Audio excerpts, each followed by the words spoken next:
May dagdag problema po ngayon ang mga nasalanta ng Bagyong Pablo sa Katiil, Davao Oriental. Nagpositibo kasi sa E. coli bacteria ang supply ng tubig sa 3 barangay doon. Nakatutok si Salima Refran. Iyak ng iyak ang 4 na buwang gulang na si Cristel. 3 araw na siyang nilalagnat at may diarrhea. Wala kasi mapagkunan ng maayos na inuming tubig sa kanila. Doon sa amin, sa bomba. Kaya siguro ganito. Biglang lobo ang dami ng mga may diarrhea sa Katiil District Hospital matapos ang bagyo. Sa 30 pasyente, 27 ang may diarrhea. Kailangan daw itong kontrolin para hindi magkaroon ng diarrhea outbreak sa lugar. Maraming nakalabas na ngayon galing ng mga barangays. So we are expecting more to come. Agad na sinuri ng DOH ang mga pinagkukunan ng tubig sa bayan. 16 na water sources sa 3 barangay ang nakitang nagpositibo sa E. coli bacteria.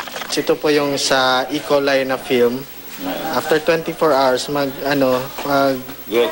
may culture growth yung it can cause diarrhea, no? So yung sa mga bata, may severe dehydration.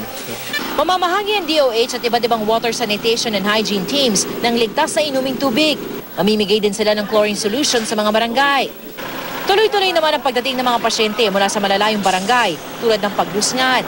Ang tow truck na ito bumiyahe ng higit 1 oras sa bundok para ibaba si Maricel at ilang nakatatanda.